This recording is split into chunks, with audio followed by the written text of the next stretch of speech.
এক ফকির দিল্লি ঘুরতেছে, একজন বলছে, ভাই তোমারে তো খয়রাত করে দেখতেছি আমি সেই ছোটবেলা থেকে, খালি তুমি খয়রাত করো।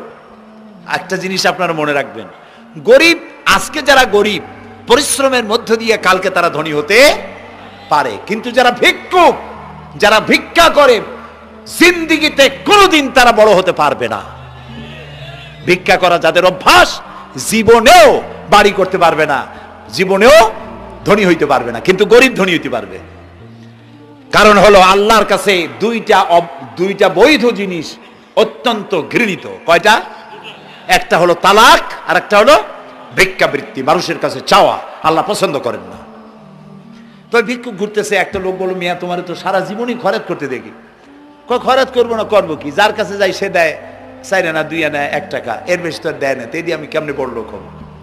কয় যে তুমি বাদশারে চোখে দেখো না, বাদশারে চোখে দেখো না। কয় বাদশার কাছে কি আমার মতো লোক যাইতে পারে নাকি? কল না, যাইতে হবে, যাও। বাদশা একবার যাবা, এমন দেওয়া দেবে জীবনে আর তোমার খরচ করা লাগবে না। পাতি শিয়ালের পিছনে ঘুরে তো লাভ নাই, পাতি শিয়ালে খায় মুরগি, তোমার একটা ঠ্যাং দেবে, দাঁতের খেলালের কাজ হবে না। বাঘের পিছনে ঘোরো, বাঘে খায় গরু আর হরিণ, একটা রান দিলে তুমি 1 সপ্তাহ খাইতে পারবে। তো বলছে বাদশার কাছে যাও। তো বাদশারে পাবো কই? কই তো দেখলাম কেবল মসজিদে ঢুকলো। তারপরে ফকির গিয়ে দাঁড়ায় আছে বারান্দায়, দেখে যে উনি বাদশা ভেতরে বসে হাত তুলে আছে ভাবে, আর চোখ দিয়ে পানি পড়ে দাড়ি ভিজে ভিজে পড়তেছে। নামাজ শেষ করে, মোনাজাত শেষ করে বাদশা বেরিয়েছেন। কোন বাদশা? শাহজাহান। বাইরে আসার পর ফকির বলল, আসসালামু আলাইকুম বলে ফকির রওনা করছে।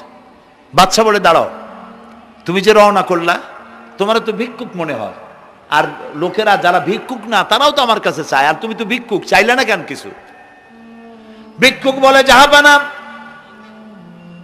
আমি কিছু চাইতে এসেছিলাম আপনার কাছে, কিন্তু আপনার করুণ অবস্থা দেখে আমার জ্ঞানের চোখ খুলে গিয়েছে। আমি দেখতে পেলাম আমি যার কাছে চাইতে এসেছি, আমি তো কান্দি না, হাতও পাতি নাই। যার কাছে চাইতে আসলাম দিল্লির সম্রাট, আবার কোন সম্রাটের কাছে হাত পেতে ভিক্ষুকের মতো কি জানি চায়, আর চোখ দিয়া পানি পড়ে দাড়ি ভিজে ভিজে পড়ছে। আমার জ্ঞানের চোখ খুলে গেছে, দুনিয়ার বাদশার কাছে আর চাইব না। বাদশা কান্দে যে বাদশার কাছে, তার কাছেই চাইব। প্রিয় ভাই সব, এই জন্যে জিহ্ন সাফ করে ফেলুন। দুনিয়ার কোনো মানুষের জন্য, মানুষের কাছে নয়, কোনো কবরে নয়, কোনো কারো কাছে নয়, আল্লাহ তাআলার কাছেই আমরা নামাজের মধ্যে ঘোষণা করেছি, ইয়্যাকা না'বুদু ওয়া ইয়্যাকা নাস্তাঈন। আল্লাহ তাআলা, তোমার একমাত্র ইবাদত করি, তোমার কাছেই সাহায্য চাই। কাজেই সাহায্য আল্লাহর কাছে। কার কাছে চাইবো বলেন? আল্লাহ আমাদের ঈমান পোক্ত করে দিন। আমরা বলি আমিন, আমরা বলি আমিন। অসুখ বিসুখ হইলে পরে ধৈর্য ধরবেন। অনেক মানুষ আছে জ্বর হইলে কয় যে এত নামাজ পড়ি খালি জ্বর আমারই হয়, এত রোজা রাখি, ভালো ভালো কাম করি, আমার ছেলের অসুখ মোটে সারি না। এই জাতীয় কথা বলবেন না। মুমিনের পায়ে যদি কাঁটাও ফোটে, সওয়াব থেকে খালি নাই। ধৈর্য ধরতে হবে। কাঁটা ফুটছে, বলেন ইন্না লিল্লাহ। আজাবান লিল মুমিন, মুমিনের জন্য বড়ই আশ্চর্য ব্যাপার, বিপদ হইলেও শুকর আদায় করে, আর সুখে থাকলেও শুকর আদায় করে। সুবহানাল্লাহ বিহামদি। বিপদ আসলে সে বলে ইন্না লিল্লাহি, বলেন ইন্না লিল্লাহি ওয়া ইন্না ইলাইহি রাজিউন। আর যখন শান্তি আসে বলে আলহামদুলিল্লাহ। দুই অবস্থায় তার জন্য নিয়ামত আল্লাহর তরফ থেকে সে পায়, আলহামদুলিল্লাহ। প্রিয় ভাই সব, তো আল্লাহর উপর ঈমান আনার জন্য কয়টা শর্ত বলছিলাম? এই যে প্যাচ লেগে গেছে, কয় যে 3টা। আল্লাহর উপর ঈমান আনার জন্য শর্ত কয়টা? 4টা। 4টার বলছি কয়টা? 2টা। আরেকটা হচ্ছে আল্লাহর কুদরত, এ বিশ্বাস করা। আল্লাহর কুদরত মানে শক্তি। আল্লাহর কিছু বিশ্বাস করবেন বলেন জোরে? শক্তি। আকাশ এবং জমিনে শক্তিশালী কে? কিন্তু আমার দেশের জনগণ, কিছু কিছু রাজনীতিবিদরা বলে জনগণই নাকি সকল ক্ষমতার, সকল শক্তির উৎস। কি পাগল! তুমি ক্ষমতার উৎস? নাকের মধ্যে ময়লা, দাঁতে ছাতা, পেটের মধ্যে দুর্গন্ধ ভরা, ক্ষমতার উৎস। আশ্চর্য কথা, এই যে ক্ষমতার উৎস, হাজার হাজার লোক এখানে বসা, দুইটা ভাউয়া ব্যাংক যদি দুই কোণা দিয়ে ঢোকে, ভাউয়া ব্যাংক চেনেন? বিগ সাইজের ব্যাংক, দুইটা যদি দুই দিক দিয়ে ঢোকে লাফাইতে লাফাইতে, সামনে যারা আছে এমনি লাফাবে। অন্তত টঙ্গী তামিরুল মিল্লাত মাদ্রাসা ছাড়াইয়া তারপরে ফিরে তাকায় বলবে, ভাই আমরা দৌড়াই কেন? ব্যাংকের সামনে অসহায়, বল্লা ভীমরুলের সামনে অসহায়, সাপের সামনে বিচ্ছুর সামনে অসহায়, তারা কয় সকল ক্ষমতার উৎস জনগণ। কপাল পোড়া, ক্ষমতার উৎস জনগণ নয়। এটা কোরআনের সাথে কন্ট্রাডিকশন হয় এ কথায়। আল্লাহ বলেছেন আন্নাল কুওয়াতা লিল্লাহি জামিয়া, সকল ক্ষমতার উৎস কে? চিল্লায় বলো ক্ষমতা কি দেখছেন? মাত্র 1.5 মিনিট। কয় মিনিট? মাত্র 1.5 মিনিট। আল্লাহ বলেছেন কোন? সাথে সাথে তামিলনাড়ু, মালয়েশিয়া, ইন্দোনেশিয়া, থাইল্যান্ড, মালদ্বীপ, শ্রীলঙ্কা, 2 লক্ষ লোক শেষ, 1 লক্ষের খোঁজ নাই। সমুদ্রের পানি 33 ফিট উঁচু হয়ে এসছে। সুবহানাল্লাহ কই দিচ্ছে করে না? বিজ্ঞানীরা বলেছেন ভারত মহাসাগরের তলদেশে ফাটল ধরেছে, ওর কয়েক কিলোমিটার নিচে ভূমিকম্পের উৎপত্তি হয়েছে। ভারত মহাসাগরের পানি 3 হাত না 4 হাত, কত কিলোমিটার আল্লাহই জানে। এই কয়েক কিলোমিটার নিচে যে মাটি, সেই মাটিরও কয়েক কিলোমিটার নিচে ভূমিকম্পের উৎপত্তি। এখান থেকে ভূমির কম্পন হয়েছে, সেই ভূমিকম্পে সমস্ত মহাসাগরের মধ্যে, ভারত মহাসাগরের মধ্যে জলকম্পন শুরু হয়েছে। পানির কম্পন, মাটির কম্পন একসাথে 4 তলা পরিমাণ উঁচু হয়ে পানি চলে আসছে। বাড়ি গাড়ি সব কিছু খড় কুটার ন্যায় সব উড়িয়ে দিয়েছে। এগুলোরে কপাল পোড়া নাস্তিক যেগুলি, তারা বলে প্রাকৃতিক দুর্যোগ। ওর বাপের মাথা। আচ্ছা, প্রাকৃতিক দুর্যোগ, প্রকৃতি কি? কোন জন্তুর নাম? প্রকৃতি কোন জন্তু জানোয়ারের নাম? প্রকৃতি নিজে চলে না কেউ তাকে চালায়? কে চালায়? কপাল পোড়ারা তা বোঝে না। বিশ্ববিদ্যালয়ের শিক্ষক হয়েছে তো, আল্লাহ দিয়ে আসি কোথায়? তবে সব খারাপ না, ভালো আছে আলহামদুলিল্লাহ। কিছু আছে কপাল পোড়া, বিশেষ করে শান্তিনিকেতনে যারা পড়াশোনা করে আসে, সাহিত্য চর্চা করে, এই সাহিত্য চর্চা করতে করতে এক পর্যায়ে কপাল পুড়ে যায়, আল্লাহরে চিনতে পারে না। সব চেনে, আল্লাহরে চেনে না। আল্লাহ এখন চিনাইতেছে ভালো করে। প্রিয় ভাই সব, কওমে আদ, কওমে সামুদ, এগুলিকে আল্লাহ তারা ধ্বংস করেছেন। কিয়ামতের আগে এই যে 7টা আকাশ, এই আকাশ সম্পর্কে অবিশ্বাসীরা তারা বলেছে আকাশ বলতে কিছুই নেই, এটা নাকি অনেক দূরে, তাই নীলা নীলে দেখা যায়। কি কপাল পোড়া চিন্তা করেন, নীলা নীলা দেখা যায়। এই আকাশ মহাশূন্য। এই আকাশগুলিকে, আকাশ কয়টা? কয়টা স্তর? 7টা। এগুলি কাতাইয়ে সিজিল্লিল কুতুব। কোরআনে কারিমে আল্লাহ তাআলা বলেছেন কিতাবের পৃষ্ঠার মতো কিয়ামতের আগে একটার পর একটা ঠাস ঠাস করে পড়বে, ভেঙে চুরি চুরমার হয়ে যাবে। ওয়াইদাল বিহারু ফুজ্জিরাত, আল্লাহ তাআলা বলছেন ইদাস সামাউ ফাতারাত ওয়াইদাল কাওয়াকিবু ইনতাসারাত ওয়াইদাল বিহারু ফুজ্জিরাত। আকাশের তারকাসমূহ বিক্ষিপ্ত হয়ে পড়বে। অসংখ্য তারকারাজি, বিশাল বিশাল তারকা বিক্ষিপ্ত হয়ে পড়বে। চন্দ্র সূর্য একটার সাথে আরেকটা ধাক্কা লেগে চাঁদ আর সূর্য আলো হারিয়ে ফেলবে, একাকার হয়ে যাবে। পাহাড়গুলো উঁচু করে আল্লাহ তাআলা জমিনের উপরে আছাড় মারবেন, কাল ইহনিল মানফুস, তুলার মতো উড়ে চলে যাবে। সুবহানাল্লাহ বলবা না? কত বড় শক্তি আল্লাহ পাকের। ওয়াইদাল বিহারু ফুজ্জিরাত, সমুদ্র সমূহ বিদীর্ণ হয়ে যাবে। সমুদ্রে যত পানি আছে সমস্ত পানিগুলি নিঃশোষিত হয়ে যাবে মাটির তলায়, এবং সেখানে অগ্নুৎপত্তি হবে। কোরআনে কারিমে আল্লাহ বলে দিয়েছেন গোটা সমুদ্রগুলিতে আগুন জ্বলতে থাকবে। এগুলি কিয়ামতের আলামত। আল্লাহ পাকের অফুরন্ত মেহেরবানি। এই যে কানের কাছ দিয়া গুলিটা চলে গেছে, কানে লাগে নাই, বাড়ির কাছ থেকে কিয়ামত হয়ে গেল, বাংলাদেশে আল্লাহ বাঁচাই দিলেন। সুবহানাল্লাহ বলো, আলহামদুলিল্লাহ বলেন। আমাদের প্রতিবেশী দেশগুলিতে যেভাবে আঘাত লাগছে, ওর 1000 ভাগের 1 ভাগের আঘাত কয়েক সেকেন্ড যদি বাংলাদেশে হতো, আমাদের সব অপরিকল্পিত শহর, রাজুক পারমিশন দিয়েছে 3 তলার, করা হয়েছে 7 তলা। এইভাবে অপরিকল্পিত যত বিল্ডিং আছে এগুলি পচা সিমেন্ট দিয়ে, পচা ইট দিয়ে তৈরি করা হয়েছে। 2-3 সেকেন্ডের ভূমিকম্প যথেষ্ট এই শহর লন্ডভন্ড করে দেওয়ার। অসংখ্য মানুষ মারা যাবে, অসংখ্য বাড়িঘর শেষ হয়ে যাবে। এদেরকে রেস্কিউ করার মতো মডার্ন ইকুইপমেন্টসও গভর্নমেন্টের কাছে নাই। এজন্য আল্লাহর কাছে সেজদা দিয়া গুনার তওবা করতে হবে, আল্লাহ আমাদের মাফ করে দাও, আমার এই গরিব দেশটাকে কিয়ামত পর্যন্ত এই গজব থেকে বাঁচাও। প্রিয় ভাই সব, আল্লাহ তাআলার ক্ষমতার ওয়াজ আমি আজ করতে পারবো না, অনেক লম্বা হয়ে যাবে। কারণ আমাকে 3টা পুঁজির কথা তো কমসে কম বলতেই হবে, অল্প করে হলেও। শুনবেন তো? আল্লাহ তৌফিক দিক, বলেন আমিন।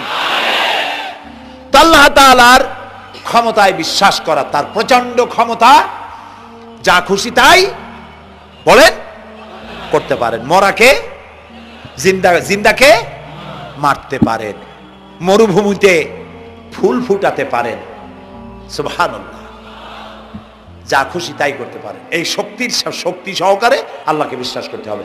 4র্থ নম্বরে আল্লাহর হুকুম এবং হাকাম, আদেশ নিষেধ। আমি আল্লাহরে বিশ্বাস করি, এই কথার কোনো দাম নাই যদি তার আদেশ না মানি। এই কথার কোনো দাম নাই যদি তার নিষেধকে আমি আমার জীবনে প্রত্যাহার না করে চলতে পারি। মুসলমান বলে দাবি করার কোনো মূল্য নেই। একদিকে নামাজ পড়ি, আর একদিকে ওজনে কম দেয়, খাদ্যে ভেজাল দেয়, বেপরদা করি, মিথ্যা কথা বলা হয়, ওজনে কম দেয়, খাদ্যে ভেজাল দেয়, জমিনের আইল ঠালে, আমানতের খেয়ানত করে। আল্লাহর হুকুম মানা হলো না, রসুলের আদেশ মানা হলো না। আল্লাহর উপর ঈমান আনার জন্য 4র্থ শর্ত হচ্ছে আল্লাহ যা বলেছেন মাথা নত করে মেনে নিতে হবে। বলতে হবে সামি'না ওয়া আতা'না। বলেন সামি'না ওয়া আতা'না, শুনলাম আর মেনে নিলাম। বলেন তো জোরে, শুনলাম আর মেনে নিলাম। সুবহানাল্লাহ বলেন। মুমিনেরা এই প্রশ্নই করবে না মদ হারাম কেন, মুমিনেরা এই প্রশ্নই করবে না জুয়া হারাম কেন। একটাই জবাব, মদ হারাম কেন? আল্লাহ হারাম করেছেন তাই হারাম। জিনা হারাম কেন? আমার আল্লাহ হারাম করেছেন তাই হারাম। জুয়া হারাম কেন? আমার আল্লাহ হারাম করেছেন তাই হারাম। কোন যুক্তি নাই। যুক্তির, আল্লাহর নিষিদ্ধ জিনিসে যুক্তি তালাশ করে কেবলমাত্র শয়তান। আল্লাহর আদেশ নিষেধের যুক্তি তালাশ করে কে? শয়তান। মুমিনের কাজ হলো সামি'না, বলেন, ওয়া আতা'না, শুনলাম আর মানলাম, বাস, শেষ কথা, খালাস। এই গেল 4টি শর্ত পুরো হয়ে গেল। এই 4টি শর্ত যদি পূরণ করতে পারি তাহলে আল্লাহরে বিশ্বাস করছি এটা প্রমাণিত হবে, এটা জাস্টিফাই হবে, এটা সত্যতা প্রমাণ হবে যদি আল্লাহর হুকুম মতো। 1 নম্বরে হলো, আমি আবার কথাটা প্যাকেট করে দিই যাতে করে আপনারা বাড়ি নিয়ে যাইতে পারেন। আল্লাহর উপরে ঈমান এনেছি, এই কথাটাকে কমপ্লিট করার জন্য শর্ত কয়টা? 4টা। 1 নম্বরে আল্লাহর অস্তিত্বে বিশ্বাস, বলেন আল্লাহর অস্তিত্বে বিশ্বাস। 2 নম্বরে আল্লাহর গুণাবলীতে বিশ্বাস। 3 নম্বরে আল্লাহর ক্ষমতায় বিশ্বাস। 4 নম্বরে আল্লাহর আদেশ এবং নিষেধে বিশ্বাস, মান্য করে চলা। আল্লাহ যেন এই তৌফিক আমাদের দেয়, বলেন আমিন। আল্লাহ রাব্বুল আলামিন দুনিয়ায় শান্তি, আখিরাতে জাহান্নাম থেকে মুক্তি দেওয়ার জন্য আল্লাহ পাক আমাদেরকে একটা ব্যবসার কথা বলেছেন। ওই ব্যবসায় পুঁজি কয়টা? বলেন। 3টা পুঁজি। বলছি কয়টা? দেখেন যে কেমনি প্যাঁচ লাগে। বলছি মাত্র একটা, সে একটা ডাল বাইর করছি 4টা। এবার আসেন মূল পয়েন্টে। এবার দ্বিতীয় পয়েন্ট, রসুলের প্রতি ঈমান। আমরা তো রসুলের প্রতি ঈমান আনছি কিনা বলেন? রসুলের প্রতি ঈমান এনেছি। আমাদের এই ঈমান যথেষ্ট নয়, কারণ আমাদের ঈমান হলো রবিউল আউয়াল মাসে ঈমান তাজা হয়, ঠিক না? ঠিক না? রবিউল আউয়াল মাস যখন আসি, ব্যানারটা নাই, শামিয়ানাটা নাই, রাস্তাগুলিতে ফ্ল্যাগ লাগাই আর আলোক সজ্জা করি। মন্ত্রীরা আসেন, নেতারা আসেন, সিরাতুন নবী মাহফিলে দাঁড়ায় বলেন নবীর আদর্শ অনুসরণ করা ছাড়া উপায় নাই। অথচ ওনার পা থেকে শুরু করে মাথা পর্যন্ত নবীর আদর্শ নাই। আবার এই নেতা রামকৃষ্ণ মিশনে, রামকৃষ্ণ পরমহংসদেব তার মঞ্চে গিয়ে বলেন রামকৃষ্ণের নীতির ছাড়া বিকল্প কিছুই নেই। আবার গৌতম বুদ্ধের জন্মবার্ষিকী উদযাপনের জন্য সেখানে গিয়ে বলেন গৌতম বুদ্ধের অহিংস নীতি অনুসরণ করা ছাড়া জাতির যোগীনাথ হওয়ার আর কোনো পথ নাই। যেখানে যায় সেই জায়গার গুলি ধরে। রবিউল আউয়াল মাস আসতে পারে, আলোকসজ্জা করে ইয়া নবী সালামু আলাইকা, ইয়া রাসূল সালামু আলাইকা। এরপরে গরম গরম জিলাপি রাসূলুল্লাহকে বুঝায় দেওয়া হলো, হে রাসূল আপনি তাকিয়ে দেখেন কত মহব্বত আপনারে করি, আপনার মহব্বতের জন্য আমাদের শহরের কোনো মিষ্টির দোকানে আর মিষ্টি নাই, সব আমরা খাইয়া শেষ করছি। এই হলো মহব্বত। এই মহব্বতে এই ইমানে কাজ হবে না। এই ইমানে বলেন কাজ হবে না। কোন ইমানে কাজ হবে? রাসূলের প্রতি ইমানের অর্থ কি? এর অর্থ হচ্ছে নবী করিম সাল্লাল্লাহু আলাইহি ওয়াসাল্লাম আমাদের রাসূল, আমাদের নেতা। আমাদের রাসূল আমাদের নেতা, আমরা তার উম্মত, তার অনুসারী। অনুসারীর কাজ কি? নেতার পূর্ণাঙ্গ অনুসরণ করণ। রাসূলুল্লাহর আনুগত্য করতে হবে, এটা কে বলেছেন?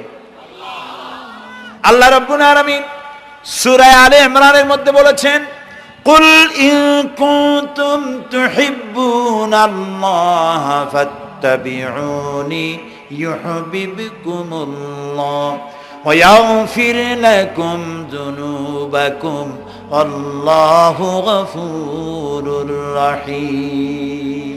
হে নবী আপনি বলুন, তোমরা যদি আল্লাহকে ভালোবাসো তাহলে তোমার কাজ হচ্ছে, তোমরা যদি আল্লাহকে ভালোবাসো তাহলে তোমরা আমার আনুগত্য করো, আমার অনুসরণ করো। কার? রাসূলের। বলেন কার? রাসূলের অনুসরণ যদি তোমরা করো, খেয়াল করে শুনতেছেন তো? আল্লাহ তাআলা বলছেন নবী আপনি বলেন তোমরা যদি আল্লাহকে ভালোবাসো, তোমাদের এই দাবি যদি সত্য হয় তাহলে আমার অনুসরণ করো, আমার আনুগত্য করো। আমার অনুসরণ, আমার আনুগত্য করলে পরে তোমাদেরকে আল্লাহ রাব্বুল আলামিন ভালোবাসবেন এবং তোমাদের তামাম জিন্দেগির সমস্ত গুনাহ খাতা আল্লাহ তাআলা মাফ করে দিবে। আমরা কি গুনাহ মাফ করাইতে চাই? বলেন চাই? আসুন রাসূলের আনুগত্য করুন। রাসূলের আনুগত্য কিরকম? রাসূল যেভাবে মোস কাটছে আমরা সেইভাবে মোস কাটবো, তিনি দাড়ি যেভাবে রাখছেন আমরা সেইভাবে রাখবো, তিনি চুল কাটছেন যেভাবে সেইভাবে করব, তিনি পায়ের নখ হাতের নখ যেভাবে কাটছেন সেইভাবে করব, তিনি যেভাবে বিবাহ করেছেন সেই সুন্নত অনুযায়ী বিবাহ, তিনি যেভাবে দেশ চালাইছেন সেইভাবে দেশ চালাবো। রাসূলের অনুসরণের অর্থ শুধু এই নয় যে তিনি যেভাবে সুরমা লাগাইছেন আমি ওইরকম সুরমা দেব, তিনি যেভাবে কদু খাইছে আমিও কদু খাবো, এটা নয়। এটা নয়, শুধু রাসূলের আনুগত্য হবে মুরগির ফার্ম থেকে শুরু করে জাতিসংঘ পর্যন্ত, জীবনের সব ক্ষেত্রে। আর বিশ্বাস করতে হবে তিনি শেষ নবী, তারপরে আর কোন নবী আসবে না। আল্লাহ রাব্বুল আলামিন সূরা আহজাবের মধ্যে বলেছেন মা কানা মুহাম্মাদুন আবা আহাদিম মির রিজালিকুম ওয়ালাকির রাসূলুল্লাহি ওয়া খাতামান নাবিয়্যিন। মুহাম্মদ সাল্লাল্লাহু আলাইহি ওয়াসাল্লাম তোমাদের কোন পুরুষদের পিতা নন, তিনি আল্লাহর রাসূল এবং তাকে দিয়ে নবুয়তের মিশনকে খতম করে দেওয়া, কমপ্লিট করে দেওয়া হয়েছে। আর কোন নবী, রাসূলুল্লাহ বলেছেন লা নাবিয়্যা বাদি ওয়ালা রাসূল, আমার পরে আর কোন নবী আসবে না, রাসূল আসবে না। কথা বুঝে আসছে? আল্লাহর নবীর পরে আর কোন নবী হবে না। আল্লাহর নবী বলেছেন একটি ইমারত তৈরি করে তার ভিতরে একটা ইট যদি খালি থাকে, একটি ইটের জায়গা যদি শূন্য থাকে, তাহলে সকলের চোখে ধরা পড়বে। ওই ইটখানা দিলে পরে বিল্ডিংটা কমপ্লিট হয়ে যায়। নবুয়তির যে ইমারত আল্লাহ তৈরি করেছিলেন ওর ভিতরে একটা ইটের অভাব ছিল, আল্লাহ পাক আমাকে দিয়ে সেই শূন্য জায়গা পূরণ করে দিয়ে নবুয়তের মিশনকে কমপ্লিট করে দিয়েছেন। রাসূলুল্লাহ বলেছেন আমার পরে আর কেউ নবী হবে না। পৃথিবীর সব মুসলমানদের আকীদা মুহাম্মদ সাল্লাল্লাহু আলাইহি ওয়াসাল্লামের পরে যদি কেউ নবুয়তের দাবি করে সে কাফির, হাজার বার কাফির। তারা যারা তাকে যারা নবী মানবে তারাও। রাসূলুল্লাহ বলেছেন আমার পরে 30 জন মিথ্যেবাদী নবুয়তের দাবি করবে। তার মধ্যে একজন তো দাবি করছে রাসূলের জীবদ্দশায়, একটা ছিল মেয়ে লোক আর একটা ছিল পুরুষ। পুরুষটার নাম ছিল মুসাইলামা কাযযাব, নামই ছিল কাযযাব। কাযযাব মানে মিথ্যাবাদী। দেখছেন অবস্থা, নামই মিথ্যাবাদী। উম্মতেরা কইল যে আপনি তো একজন নবী, আমরা সৌভাগ্য আর দুর্ভাগ্য হোক আপনারা নবী বলে মানলাম। মুহাম্মদ সাল্লাল্লাহু আলাইহি ওয়াসাল্লামের কাছে প্রায় জিবরাইল আসে আর ওহী আনে, আর আপনি আমাদের কোনো ওহী দিতে পারলেন না পর্যন্ত। কয় যে কেবল না নবী হইলাম, অপেক্ষা করো, ওহী আসবে না। বেশ কিছুদিন যাওয়ার পর খুব চিন্তা ভাবনা করে কয় যে ওহী একটা আসছে। উম্মতেরা সব দৌড়ে আসছে, কি ওহী? কয় যে এইমাত্র শেষ রাত্রে জিবরাইল আসছিল, আইসে আমারে কয়ে গেল একটা সূরা নাজিল করলো। সূরাটা কি? ইন্না আতাইনাকাল আকাক ফাসাল্লি লিরাব্বিকা ওয়াজআক ইন্না শানিয়াকা হুয়াল আবলাক। উম্মতেরা কয় সর্বনাশ, এই সূরা পড়তে গেলে তো আমরা কাইসা মরে যাব।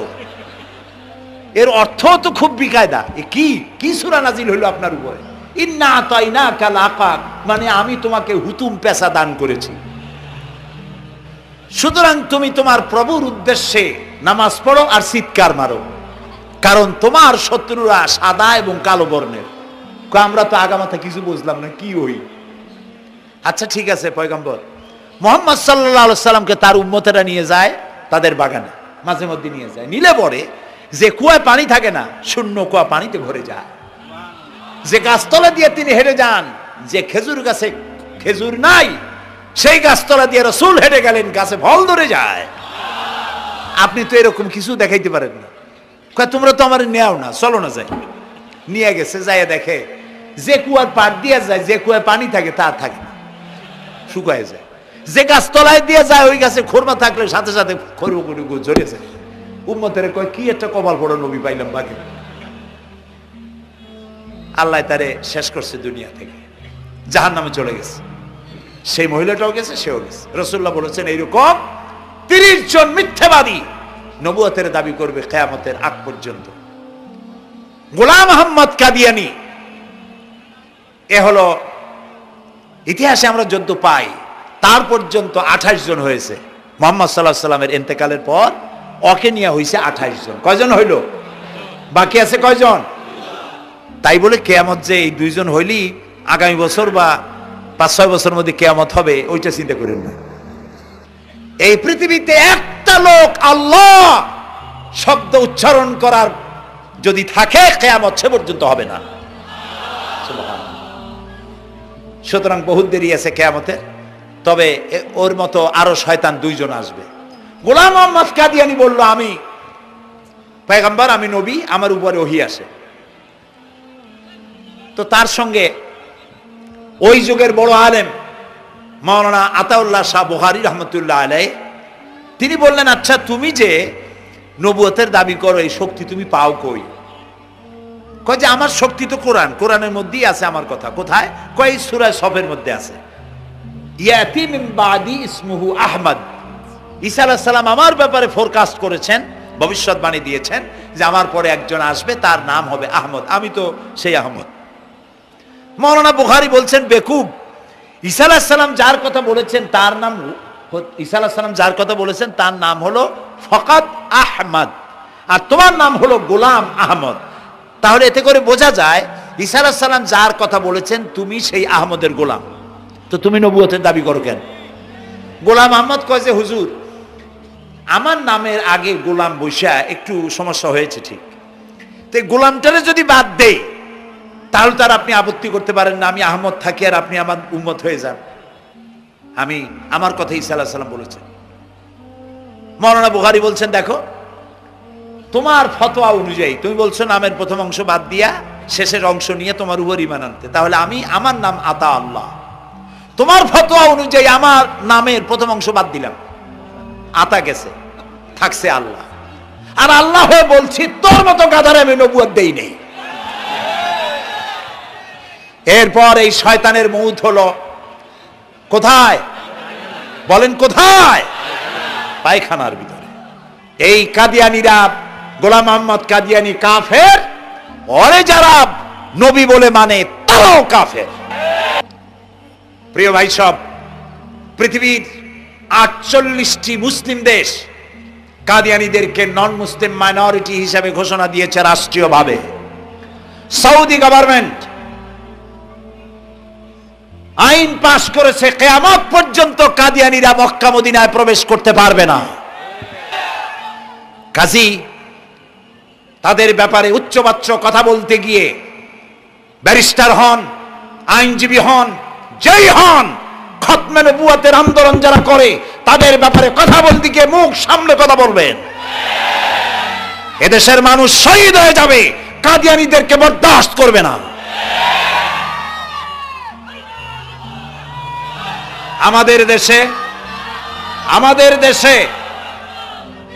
দেশে হিন্দু, থামুন, আমাদের দেশে হিন্দু, খ্রিস্টান, বৌদ্ধ আমাদের দেশের নাগরিক অধিকার ভোগ করে না? আমাদের সমান নাগরিক অধিকার তারা ভোগ করে। কাদিয়ানীরাও হিন্দু খ্রিস্টানদের মতো নন মুসলিম মাইনরিটি হিসেবে এদেশে বসবাস করে নাগরিক সুবিধা ভোগ করবেন, কোনো অসুবিধা নাই। কিন্তু আপনি মুসলমান বলে দাবি করবেন না, শেষ নবী মানবেন না, আমরা এই ব্যাপারে কিয়ামত পর্যন্ত আপোষ করব না। কেবলমাত্র মূর্খ, দালাল, হারামখোর তারাই কাদিয়ানীদের পক্ষ অবলম্বন করতে পারে, ইমানদারেরা পারে না।